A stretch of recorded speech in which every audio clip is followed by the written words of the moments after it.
Muy buenas noches amigos, amigas del Facebook, como siempre encontrándonos los días viernes a partir de las 8 de la noche. El día de hoy, viernes 25 de junio del año 2021, como ya lo anunciamos, vamos a tocar dos temas de coyuntura nacional. Como sabemos, el día 15 de junio han sido detenidos 27 trabajadores, entre servidores y funcionarios de la Dirección Regional de Transportes y Comunicaciones del Gobierno Regional de Junín, en el que también están involucrados algunos líderes de Perú Libre. El quinto juzgado de investigación preparatoria es el que ha dictado la detención preliminar. Nosotros vamos a tocar dos temas. Uno es que al haberse descubierto la organización criminal denominada Los Dinámicos del Centro, si han tenido intervención en la expedición de las licencias de conducir, estas licencias pueden ser declaradas nulas. El tema número 2. Si Pedro Castillo es proclamado como presidente de la República por el Jurado Nacional de Elecciones, existe la posibilidad de que se declare su vacancia si se demuestra que los dineros recaudados por la organización criminal Los Dinámicos del Centro sirvieron para financiar su campaña electoral. Esos dos temas vamos a tratarlas el día de hoy conforme lo establece la norma, de acuerdo a la norma vigente. Bueno, antes de dar a conocer lo señalado, es importante dar a conocer lo que está aconteciendo en nuestro Perú. Como sabemos, el juez de Huancavelica, Alain Salas Cornejo, declaró fundada la demanda de habeas corpus presentada por Vladimir Cerrón para anular las sentencias, y las ha declarado nulas, la sentencia de primera instancia y de segunda instancia que lo condenaba a Vladimir Cerrón por el delito de negociación incompatible y aprovechamiento indebido del cargo. Al respecto, el procurador del Poder Judicial ha interpuesto recurso de apelación, y justamente el día de hoy, viernes 25, a las 10 de la mañana, se ha tenido la audiencia de vista de la causa. Ya existe una consecuencia contra el juez Alain Salas Cornejo. ¿Qué pasó? La Oficina de Control de la Magistratura, OCMA, lo ha suspendido mediante medida cautelar. ¿Por qué? Porque el proceso principal del procedimiento administrativo disciplinario está siguiendo su curso, pero ya lo suspendieron con una medida cautelar. Otra noticia. Hemos tenido la renuncia del representante del Ministerio Público al Jurado Nacional de Elecciones.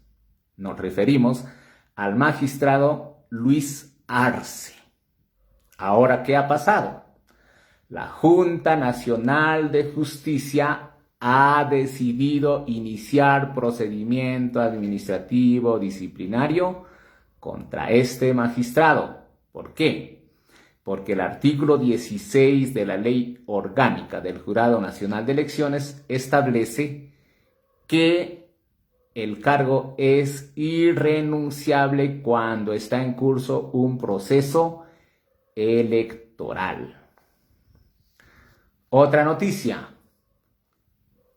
La organización política Fuerza Popular ha presentado demanda de habeas data para que le entreguen toda la información del proceso electoral. El Poder Judicial la ha declarado inadmisible en el expediente 2274 del 2021. Y otra noticia que tenemos es que el Comando Conjunto ha emitido una comunicación, específicamente la Marina de Guerra del Perú, que dice que Vladimiro Montesinos Torres solicitó autorización para realizar llamadas telefónicas a su pareja. ¿Cuándo lo solicitó? El 28 de mayo. ¿Para qué días? Para los días 10 y 23 de junio. Al respecto, el Código de Ejecución Penal permite que los internos realicen llamadas. Sin embargo, Vladimiro Montesinos aprovechó estos 2 días y ha realizado llamadas con fines de realizar maniobras en el proceso electoral, tal como lo dio a conocer Fernando Olivera en conferencia de prensa el día de ayer. Muy bien, estas son las noticias importantes que se han presentado durante las últimas horas. Ahora sí vamos a abocarnos al tema que nos reúne el día de hoy, viernes 25 de junio. Vamos a comentar sobre los dinámicos del centro. Como es de conocimiento público, el día 15 de junio fueron detenidos 27 trabajadores que laboran en la Dirección Regional de Transportes y Comunicaciones del Gobierno Regional de Junín.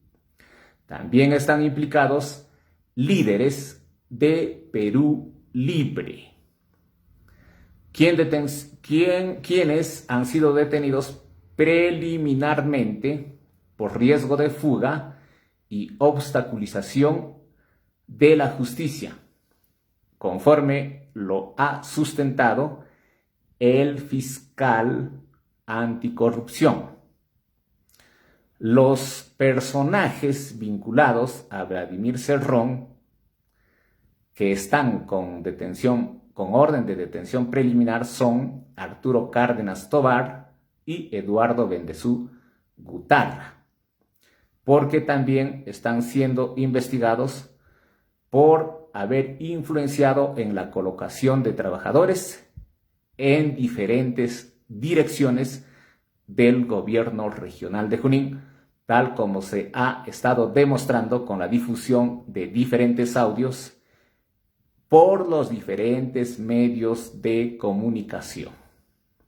El quinto juzgado de investigación preparatoria supraprovincial de Huancayo, especializado en delito de corrupción de funcionarios, es el que ha ordenado esta detención preliminar. Los delitos por los que se les está investigando a estas personas, trabajadores de la Dirección Regional de Transportes y Comunicaciones y algunos dirigentes del partido político Perú Libre, son por los siguientes delitos: delitos contra la tranquilidad y la paz pública, organización criminal; contra la fe pública, falsedad ideológica; y contra la administración pública, concusión, cohecho pasivo propio, tráfico de influencias. Es importante mencionar que la detención preliminar está previsto en el Código Procesal Penal. El artículo 261 establece lo siguiente: el juez de la investigación preparatoria, a requerimiento del fiscal, sin trámite alguno y teniendo a la vista las actuaciones remitidas por el fiscal, dicta mandato de detención preliminar en los siguientes casos. Cuando existan razones plausibles para considerar que una persona ha cometido un delito sancionado con pena privativa de libertad superior a 4 años. Y en el presente caso, los delitos que he mencionado superan los 4 años. Otra causa es cuando es sorprendido en flagrante delito. Ahí también hay detención preliminar. En este caso, ¿cuánto dura la orden de detención preliminar? Dura máximo 15 días. Y eso es lo que ha dictado el quinto juzgado de investigación preparatoria. ¿Y desde cuándo se contabiliza? Se contabiliza desde el 15 de junio con relación a los detenidos. Es decir, el 30 de junio vence el plazo de la detención preliminar, porque los plazos son 15 días. Luego de eso, ¿qué es lo que va a suceder? Lo que va a suceder es que el fiscal va a solicitar la detención preventiva. Ahora, muchos dirán, la detención preventiva solamente será solicitada con respecto a las personas a las que ya se dictó la orden de detención preliminar. No, señores, no, amigos, no, amigas. El fiscal puede solicitar la detención preventiva de otras personas que no están en la resolución de detención preliminar. Así que puede haber sorpresas en los próximos días. Se puede detener a otros líderes de Perú Libre. Se puede detener a otros trabajadores de la Dirección Regional de Transportes y Comunicaciones.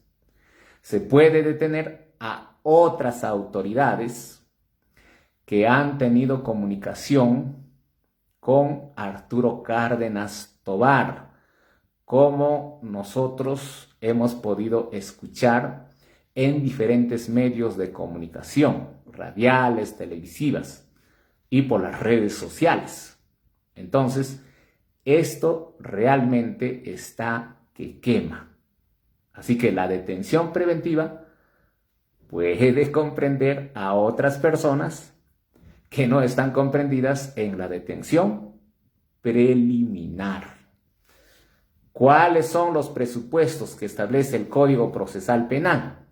Al respecto, el Código Procesal Penal establece que el fiscal puede solicitar detención preventiva cuando existan fundados y graves elementos de convicción para estimar razonablemente la comisión de un delito que vincule al imputado como autor o partícipe del mismo. Otro sustento, que la pena a imponerse va a superar los 4 años. Otro, que el imputado, en razón a sus antecedentes y otras circunstancias del caso particular, permita colegir razonablemente que tratará de eludir la acción de la justicia, es decir, que haya peligro de fuga u obstaculización de la averiguación de la verdad. Esto también. Entonces, como les dije, el fiscal puede solicitar la detención preventiva de otras personas que no están comprendidas en la detención preliminar. Así que van a existir sorpresas en los próximos días, a más tardar el día 30 de junio, el fiscal estará solicitando la detención preventiva y el juez de investigación preparatoria convocará a una audiencia y decidirá si acepta o no acepta la solicitud del fiscal. La diferencia entre detención preliminar y detención preventiva es que en el caso de la detención preliminar no se cita al investigado, eso es de manera sorpresiva. Se basan en algunas pruebas que se ha estado acopiando y con esas pruebas se solicita la detención preliminar y eso se da de manera sorpresiva. Mientras que la detención preventiva sí se hace con citación del imputado de su defensa. Es decir, el día de la audiencia de detención preventiva se produce un debate entre el fiscal que solicita la detención preventiva y la defensa técnica de las personas de las que se está solicitando la detención preventiva. Y el que tiene la última palabra en primera instancia es el juez de investigación preparatoria. Con relación a su resolución, por ejemplo, que estima una detención preventiva, que declara fundada la detención preventiva, los imputados pueden interponer recurso de apelación para que la sala superior resuelva ese recurso de apelación.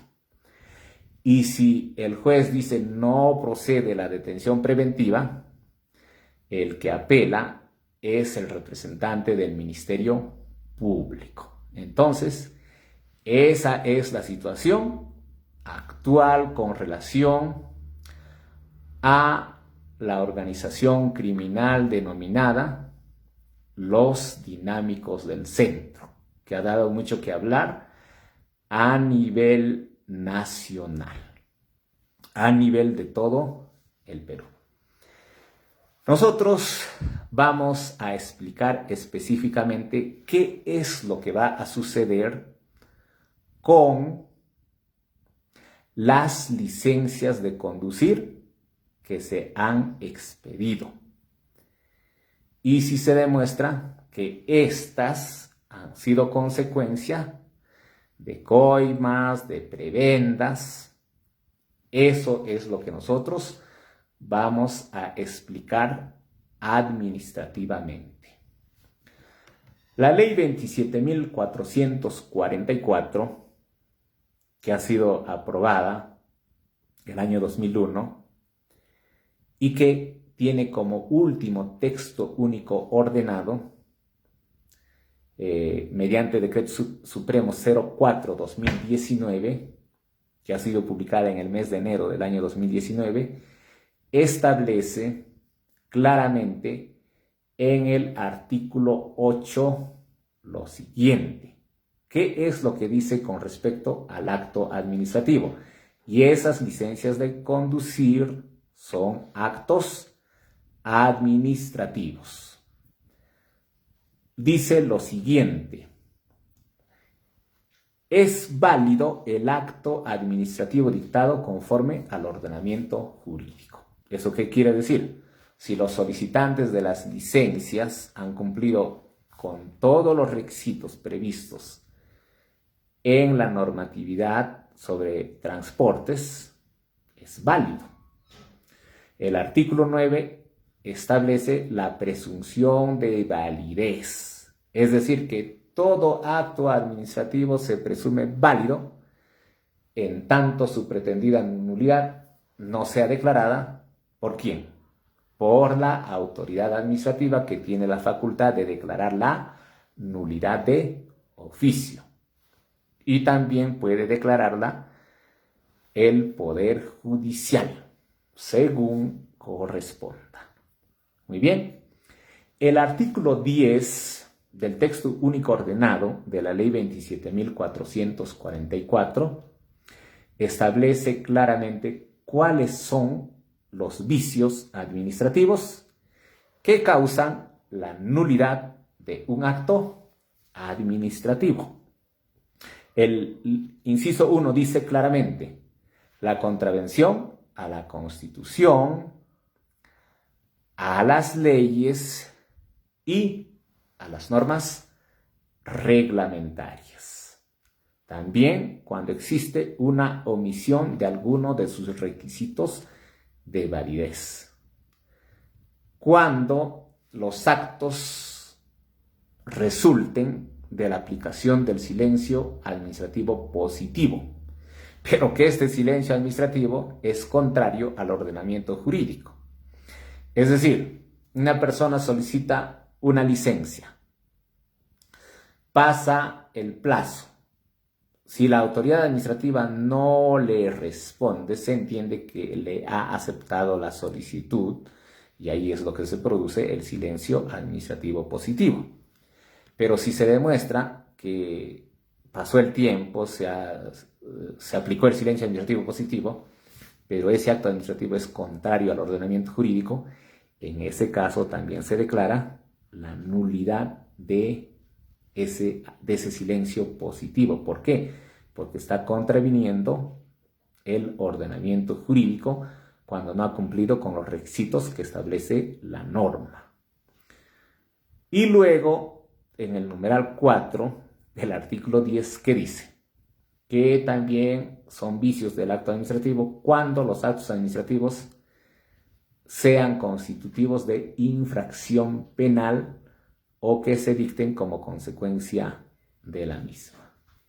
Muy bien, en este caso, ¿qué es lo que corresponde? En el caso que estamos dando a conocer, el artículo 220, en este caso 213, el artículo 213 del texto único ordenado de la ley 27.444 dice claramente que en cualquiera de los casos del artículo 10, ya hemos dado a conocer el artículo 10, puede declararse de oficio la nulidad de los actos administrativos, aún hayan quedado firmes, siempre que agravien el interés público o lesionen derechos fundamentales.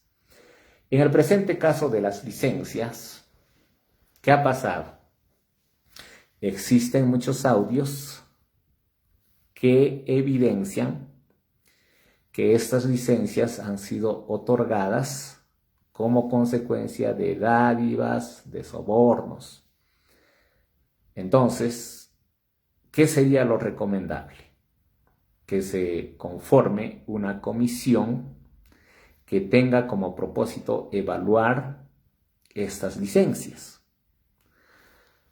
Si, por ejemplo, se determina que las licencias han sido emitidas cumpliendo estrictamente con todos los requisitos establecidos por el TUPA, por el Texto Único Ordenado de Procedimientos Administrativos de la Dirección Regional de Transportes y Comunicaciones, no existe motivo alguno para declarar la nulidad de oficio de estas licencias de conducir. Pero si esta comisión determina que estas licencias de conducir han sido emitidas sin que cumplan los requisitos o se han acogido al silencio positivo, pero no cumplieron con los requisitos, también se puede declarar la nulidad de oficio de estas licencias. Ahora, ¿cuál es el plazo para declarar la nulidad de oficio? Anteriormente era de 1 año, pero a partir del 2017 es de 2 años. Es decir, la autoridad administrativa de la Dirección Regional de Transportes y Comunicaciones puede declarar la nulidad de oficio de las licencias que han sido emitidas a partir del año 2019, ¿no?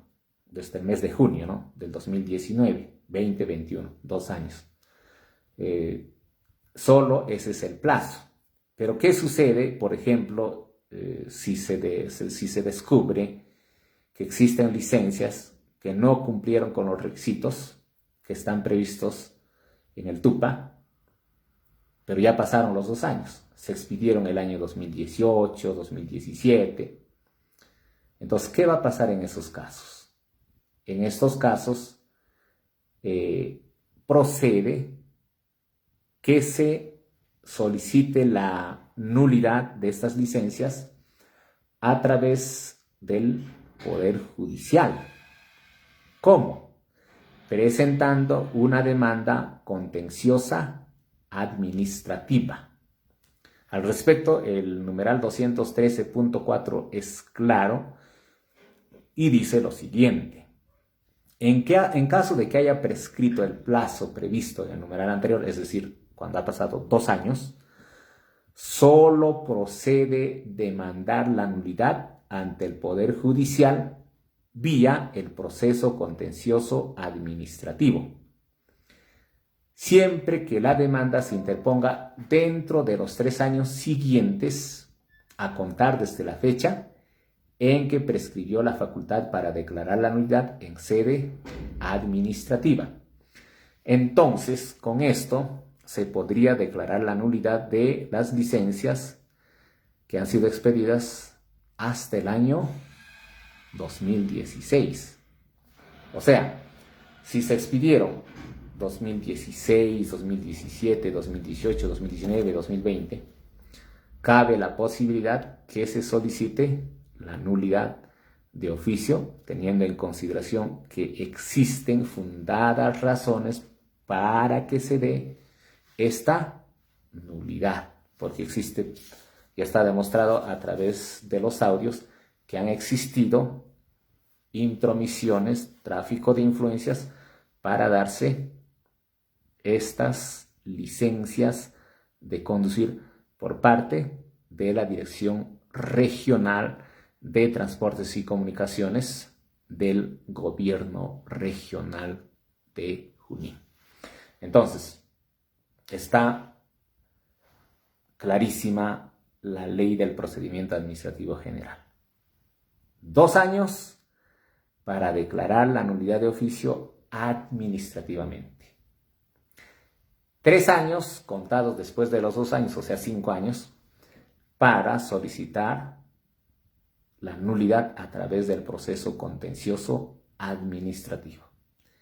En el caso de Huancayo, ¿ante quién se pediría esta nulidad?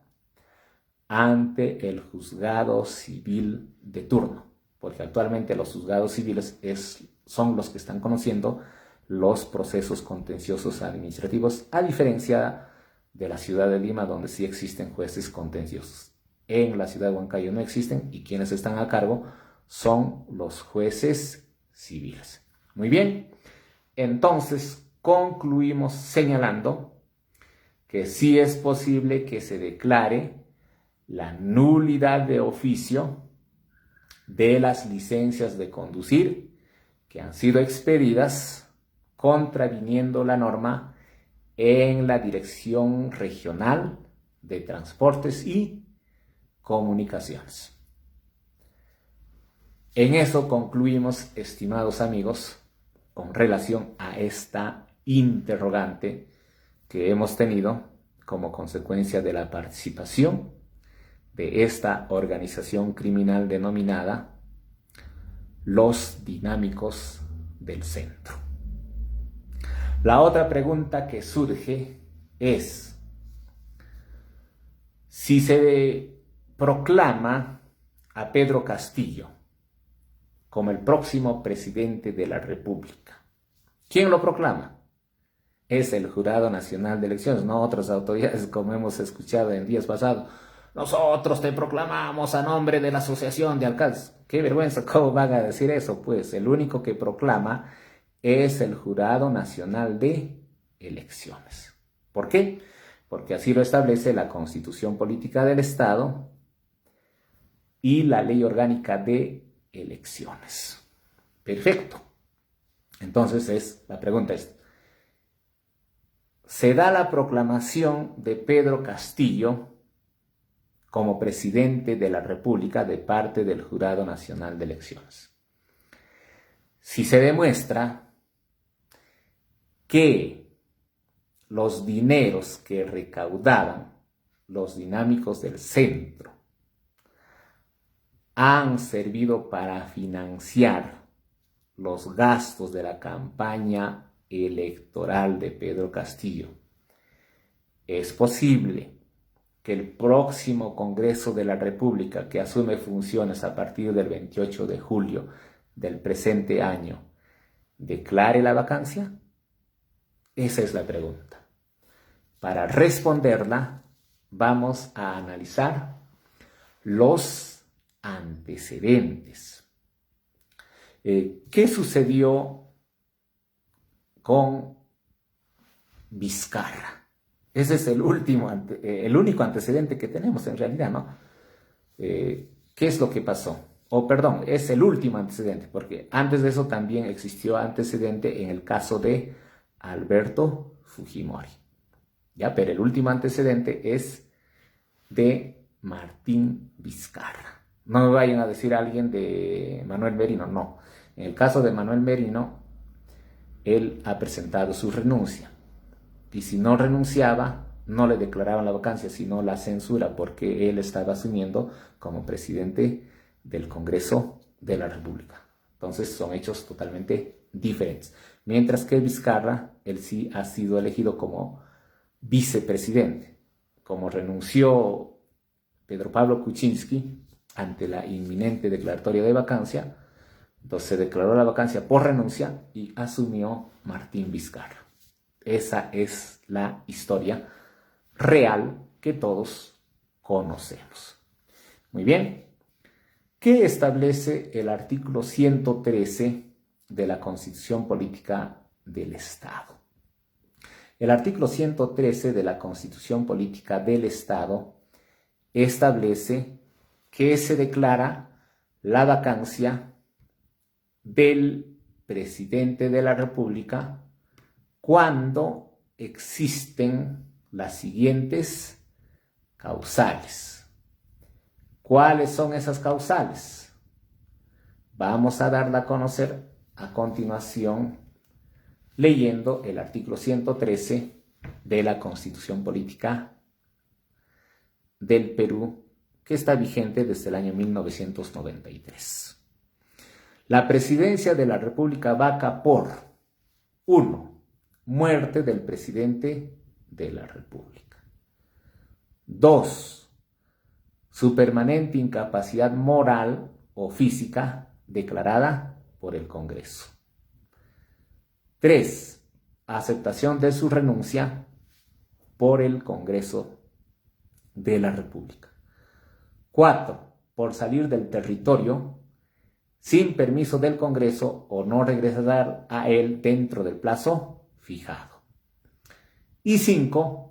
Destitución tras haber sido sancionado por alguna de las infracciones mencionadas en el artículo 117 de la Constitución. Muy bien, vamos a leer qué dice el artículo 117, porque esa también es causal para la declaratoria de vacancia. El artículo 117 de la Constitución Política del Estado establece que el presidente de la República solo puede ser acusado durante su periodo por traición a la patria, por impedir las elecciones presidenciales, parlamentarias, regionales o municipales, por disolver el Congreso, salvo en los casos previstos en el artículo 139 de la Constitución, y por impedir su reunión o funcionamiento o los del Jurado Nacional de Elecciones y otros organismos del sistema electoral. En otras palabras, si el presidente de la República no convocaba a elecciones, ya, causal de vacancia. Otro, cuando interfiera en las elecciones municipales y regionales, otra causal para ser acusado. Por disolver el Congreso cuando no existe ningún motivo. Ustedes ya saben, nosotros ya hemos aprendido que se disuelve el Congreso cuando se niega la confianza a 2 consejos de ministros. Si eso no existe y disuelve o quiere disolver el presidente de la República, ya, pues lo acusan y luego es destituido por infracción constitucional. Luego, por impedir el funcionamiento del Jurado Nacional de Elecciones. Por ejemplo, un presidente está en ejercicio y dice, no, bueno, pues que ya no funciona el jurado, que está mal, que hay fraude, etc. No, señor. El presidente no tiene por qué intervenir en el funcionamiento del Jurado Nacional de Elecciones. Entonces, estas son las causales para declarar la vacancia de la presidencia de la República. En el caso de Martín Vizcarra, que es el último antecedente que tenemos, ¿qué es lo que ha sido publicada? Ha sido publicada la resolución del Congreso número 01-2020-2021-CR de fecha 10 de noviembre del año 2020. Entonces, el día 9 tuvieron la sesión, al día siguiente lo publicaron, ¿no? El día martes 10 de noviembre. ¿Y qué dice esta resolución? Dice, en la parte resolutiva, artículo 1, declaración de permanente incapacidad moral del presidente de la República. Declárese la permanente incapacidad moral del presidente de la República, señor Martín Alberto Vizcarra Cornejo, según lo establecido en el inciso 2 del artículo 113 de la Constitución Política del Perú. Artículo 2. Declaración de vacancia de la presidencia de la República. Declárase la vacancia de la presidencia de la República y, en consecuencia, la aplicación del régimen de sucesión establecido en el artículo 115 de la Constitución Política del Perú. Esa ha sido la parte resolutiva de la resolución del Congreso con el que se declaró la vacancia de Martín Vizcarra en el cargo de presidente constitucional de la República. Y lo que invocaron ha sido la permanente incapacidad moral declarada por el Congreso. Muy bien. Entonces, vamos a explicar detalladamente lo que pasó con Martín Vizcarra y qué es lo que podría pasar con Pedro Castillo si es proclamado presidente de la República y se comprueba que el dinero recaudado por la organización criminal Los Dinámicos del Centro ha sido destinada a la campaña de Pedro Castillo. ¿Cómo es? El artículo 89 del reglamento del Congreso de la República es la que establece el procedimiento. ¿Y cuál es el procedimiento? Primero, se da cuenta de la moción de vacancia. Entonces, ¿quién presenta la moción de vacancia? Los congresistas de la República. Entonces, una vez que se ve la moción de vacancia, se admite la solicitud. Luego de eso se señala día y hora para el sustento de la moción de vacancia, para el debate y la votación de la vacancia. En el caso de Martín Vizcarra, este tema de vacancias se trató el día 9 de noviembre a las 10 de la mañana.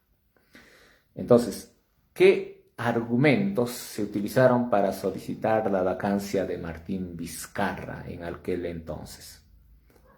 Lo que se ha argumentado, ¿qué es?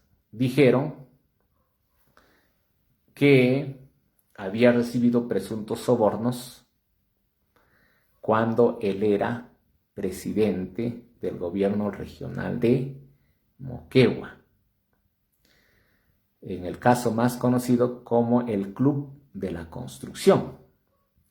Entonces, lo que decían, ¿no? Martín Vizcarra recibió dinero, así lo dice un colaborador eficaz, para autorizar obras públicas durante el periodo de el año 2011 al año 2014. Y Martín Vizcarra habría recibido $650,000. Eso ha sido el sustento. Recordemos que anteriormente habían solicitado la vacancia de Martín Vizcarra, pero no prosperó porque no se llegaron a los 87 votos. Entonces no prosperó. Pero pasaron los días y se dio los escándalos en el diario El Comercio, luego en Cuarto Poder, en Panorama, que había un colaborador eficaz que había revelado que se le había entregado dinero a Martín Vizcarra. Dicho sea de paso, eso hasta la fecha no está demostrado contundentemente, fehacientemente no está demostrado. Por eso el proceso se sigue contra Martín Vizcarra en libertad.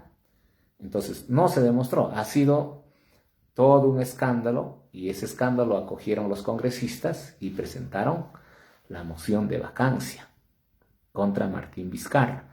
Es por eso que eso ha sido ampliamente cuestionado por muchos expertos, por muchos constitucionalistas. Y el Tribunal Constitucional simplemente declaró improcedente una cuestión competencial, que no era el caso, pues no, por eso lo ha declarado inconstitucional. Lo que hubiese hecho Martín Vizcarra en aquel entonces era presentar un proceso de amparo, ¿no? No lo hizo, él se fue al proceso competencial y el Tribunal Constitucional declaró improcedente y jamás hubo pronunciamiento sobre el fondo y tampoco se ha modificado hasta la fecha este artículo 113 de la Constitución Política del Perú. En aquel entonces, como yo les decía, la votación mínima, ¿cuánto era? O hasta ahora establece el reglamento del Congreso que tiene que ser 87 votos.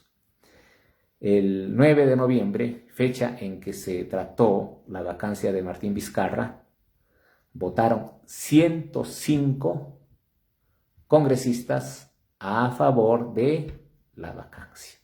Fíjense, en aquel entonces recién estaba en la etapa de investigación preliminar el caso del Club de la Construcción.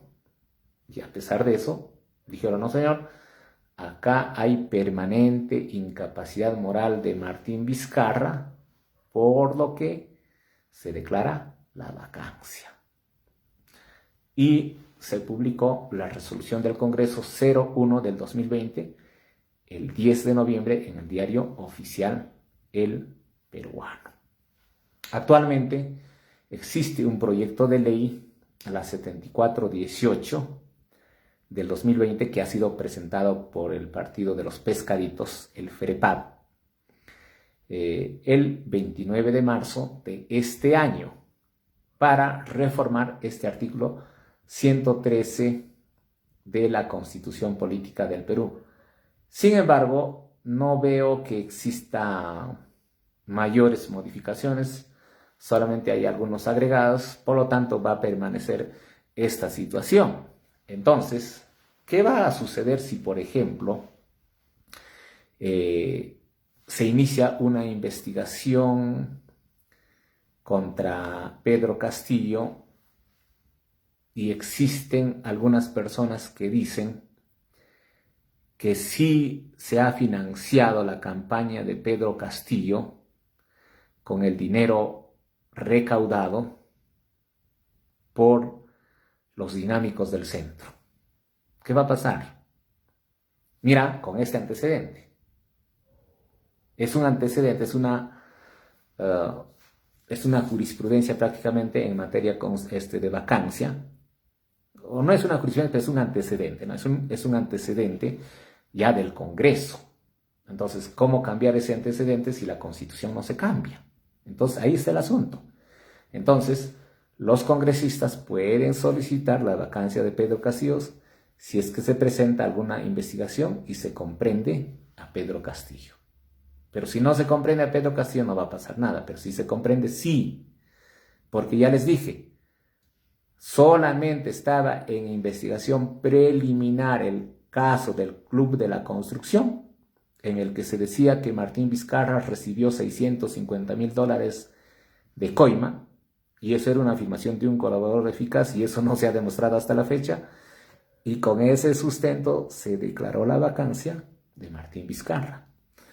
Y eso podría pasar con Pedro Castillo de Perú Libre, si es el próximo presidente de la República.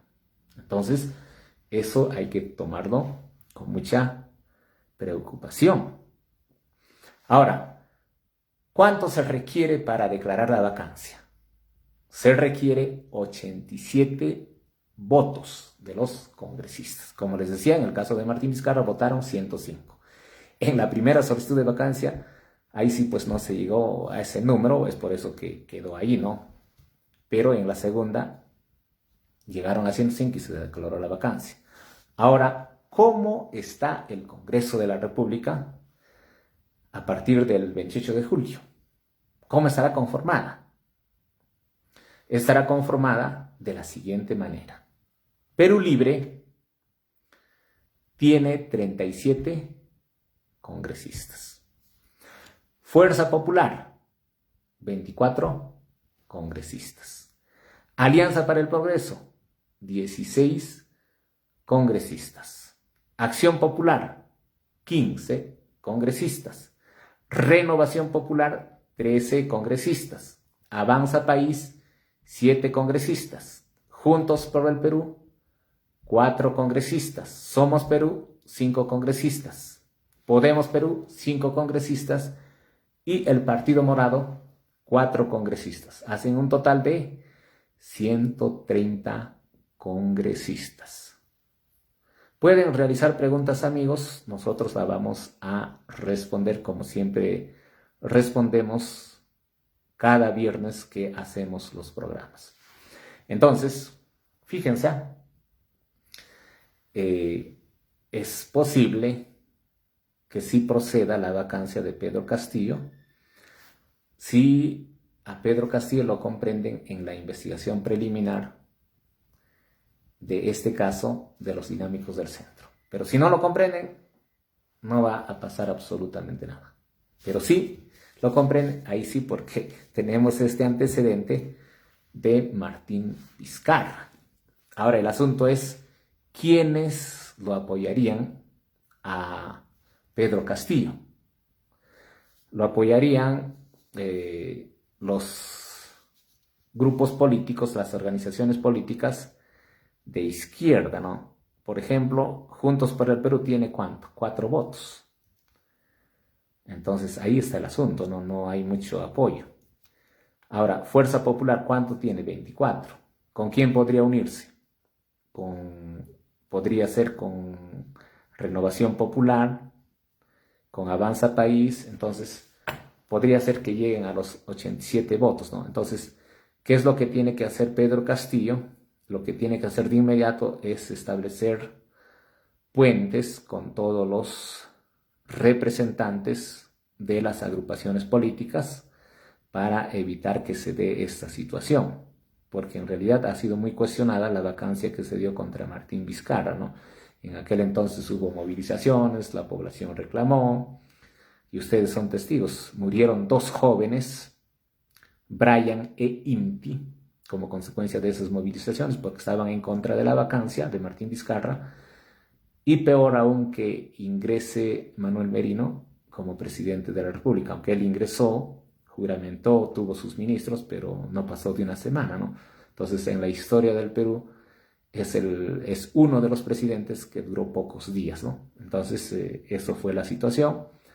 Ya después, pues, cuando se descubre el asunto de las vacunas, es que ya Vizcarra lo repudian con fuerza, ¿no? Pero antes de eso tenía mucha aceptación, ¿no? Y de todas maneras se ha mantenido su aceptación, tanto así que ha sido el congresista más votado, y gracias a él Somos Perú logró pues tener 5 congresistas, ¿no?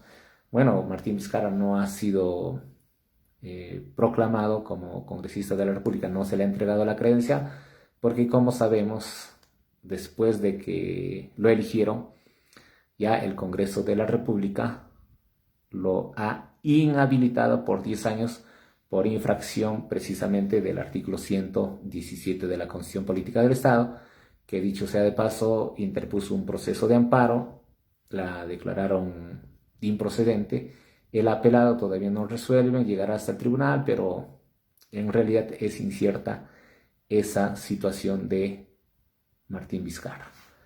Bueno, regresando a lo de Pedro Castillo, entonces sí es posible que se solicite la vacancia, pero dependerá de cómo Pedro Castillo realice coordinaciones con todas las organizaciones políticas, se ponga de acuerdo para que no suceda esto, ¿no? Lógicamente, como dije, si es que se le comprende en una investigación preliminar en el caso de los dinámicos del centro, que están siendo investigados por el delito de organización criminal, debido a que han cometido delitos contra la fe pública, falsedad ideológica, contra la administración pública, concusión, cohecho pasivo propio, tráfico de influencias.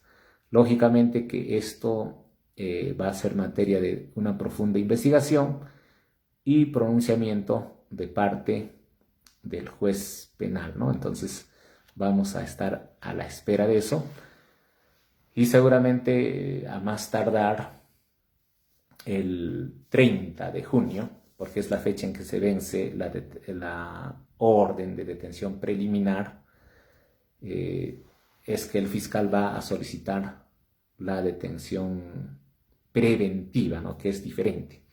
Y como les decía al inicio de mi intervención, no necesariamente la detención preventiva va a comprender a las personas de las que se ha solicitado la detención preliminar.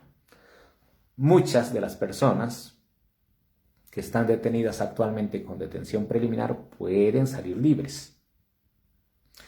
Y muchas personas que no están comprendidas en la detención preliminar pueden ser comprendidas en la detención preventiva. Así que la próxima semana estoy seguro que va a existir muchas sorpresas. De eso estoy totalmente seguro y seguramente ustedes comparten también la idea que yo tengo. Muy bien, estimados amigos, amigas, siempre es un gusto compartir con ustedes temas de actualidad, temas que pasan en la semana. A eso nos estamos dedicando porque tenemos el respaldo de cada uno de ustedes. Siempre nos envían los mensajes, me realizan llamadas telefónicas pidiendo que trate un determinado tema. Y en esta semana me han solicitado que trate este caso de los dinámicos del centro. Y nosotros con mucho gusto lo estamos haciendo porque esto tiene relación con la administración pública. Nosotros somos especialistas en lo que es la gestión pública, por eso la explicamos. Muy bien, acá nuestro amigo Rubén Guari, evangelista, nos pregunta: ¿en qué momento se pueden acoger a la confesión sincera? Bueno, la confesión sincera se va a dar ¿cuándo? Cuando ya se inicia la participación del juez de investigación preparatoria. Actualmente, ¿qué es lo que está pasando? Solamente existe detención preliminar. Luego de eso vendrá la detención preventiva. Luego de eso ya pueden acogerse a la confesión sincera. Y los que se acogen a la confesión sincera, ¿qué es lo que ocurre? Se da la sentencia de inmediato, ¿no? Entonces se da la sentencia de inmediato y ya pues se le sentencia, no se da una sentencia anticipada. ¿Por qué? Porque está confesando, ¿no? Y algunos pueden acogerse a la colaboración eficaz. Lógicamente que esta colaboración eficaz tiene que estar debidamente sustentada, debidamente acreditada. No se trata que digan, ¿sabes qué? Yo me acojo a la colaboración eficaz porque he visto que hay personas que han estado recibiendo dinero, que se le ha dado a tal o cual persona, que se le ha dado a los principales dirigentes. No, se tiene que demostrar. Y cuando se demuestra, ¿qué es lo que va a pasar? Va a existir beneficios. O sea, ¿cómo es? El fiscal solicita, ¿a quién solicita? Solicita al investigado a que brinde información. Entonces levantan actas, suscriben acuerdo de beneficios y de colaboración con esa persona que está sometida a un proceso penal. ¿Para qué? Para brindar información que sea contundente, que sea eficaz. ¿Y cuál es el beneficio? El beneficio puede ser que le bajen la pena, inclusive le pueden dar, le pueden excluir del proceso, ¿no? Eso va a depender mucho de la información que comparta.